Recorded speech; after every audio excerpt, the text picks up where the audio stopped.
what is the spiritual lesson or lessons when people manifest a situation where they're exposed to some kind of lying or fraud or dishonesty in business or relationship?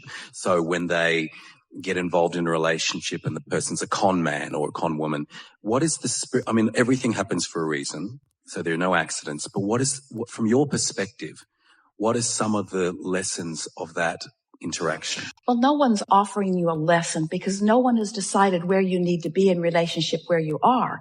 You're the one who is, through life experience, setting the bar for yourself. You're the one who's creating the vortex version. And so it's only the distance between what you've become and what you're allowing yourself to be that equals your life experience. But the question that you're asking, and it's easy for us to explain it here given the basis that we started with as we began this morning, when you understand that you have a point of attraction, that you have a vibrational grid that you practice. So let's say, for example, this woman that we were describing who sort of feels put upon. She feels that people aren't taking good care of her. She feels that she's being taken advantage of. She has an unworthiness issue that is going on. And unworthiness is such a heavy label to give something, but it's the drum she beats. It's what she practices. So you believe that you're not being honored, if you're not being cared for, if you believe that you're being taken advantage of, then law of attraction is going to bring you someone who is looking for someone to take advantage of. You are the perfect person that matches up with that, you see. And so whenever anything happens to you, no matter what manifests, at its basis, at the basis of the reality that you are living is a vibration that has a feeling. So if you will stop and ask yourself, let's say that someone treats you badly and steals from you, what would be the emotion that you would use to describe that? How would that feel? Betrayal. So give other emotional words to that. Betrayal. Rage, resentment, being done. The betrayal was the deepest one, wasn't it? Betrayal meaning victim, meaning not acknowledged, meaning not revered, meaning not blessed, meaning not worthy, meaning unworthy. And so if you've got that sort of vibration going on, in other words, once it happens, you can stop and say, well, wait a minute. It didn't just happen to me. It happened to me for a reason. It happened to me for a vibrational reason.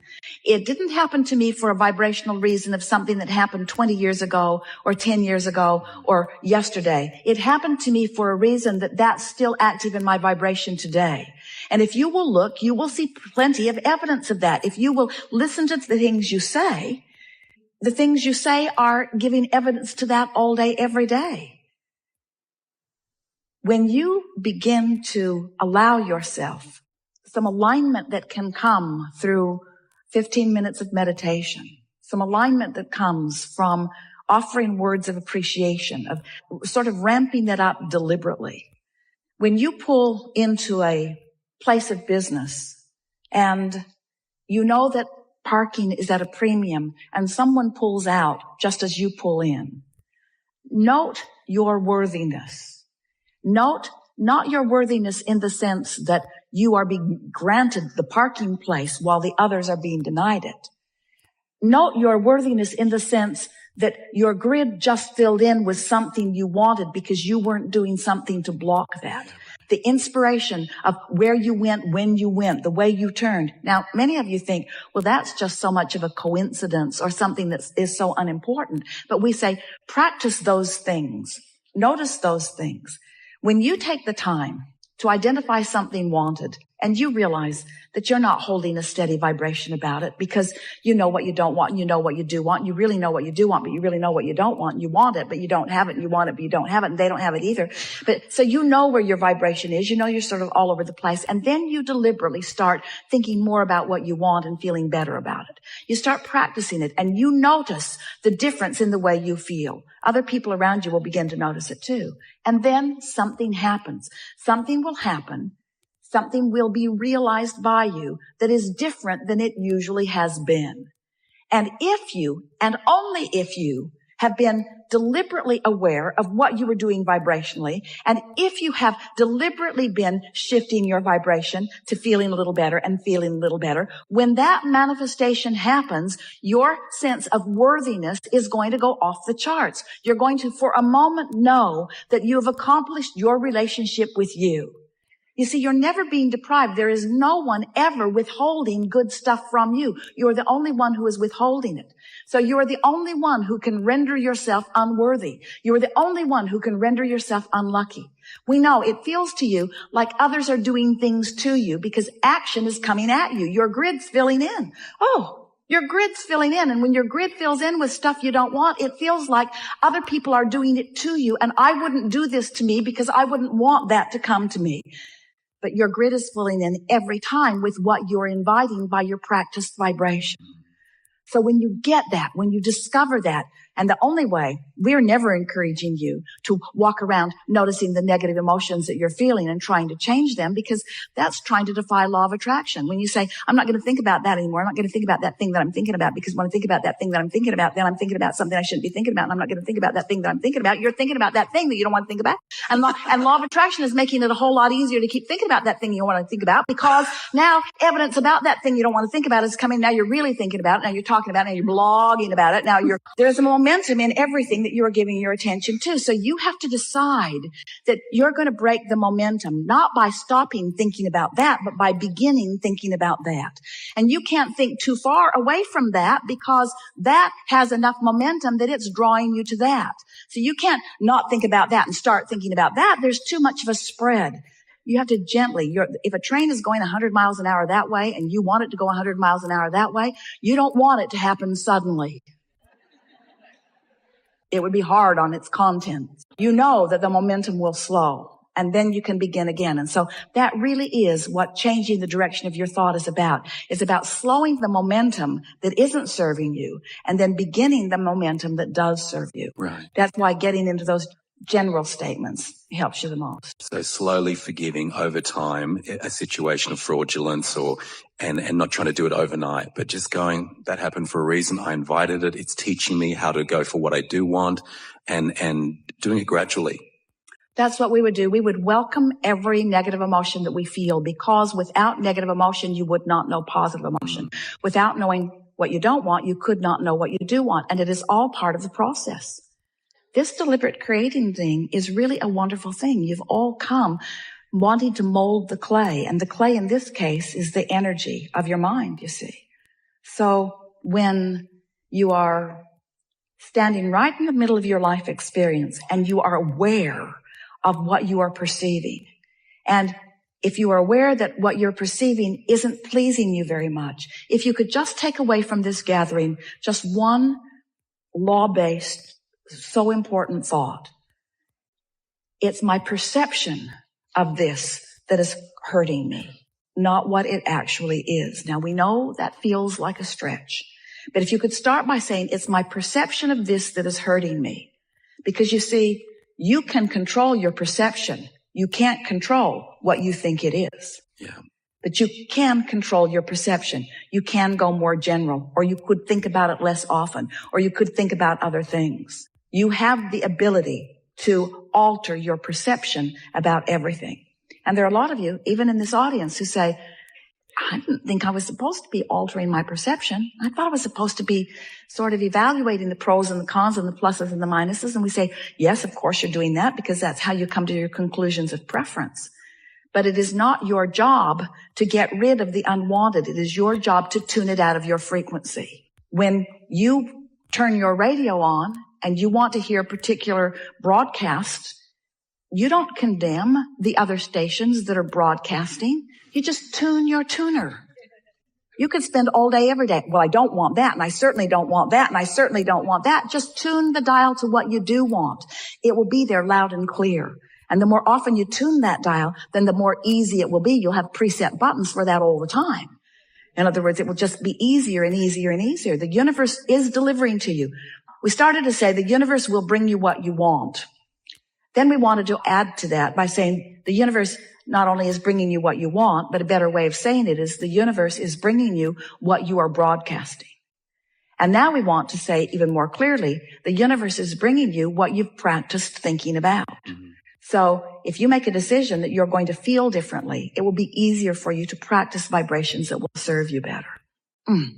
There's so much we want to say to you. You can feel the power of your wanting. You can feel the clarity of who you are. And so I want to give you something here that is going to take you into a place that you have not been before. So just relax and enjoy this explanation. It will serve you really, really well. So you are sifting through the variety and you're coming to personal preferences about what you want. And those preferences are being known, acknowledged, and tended to by the larger part of you.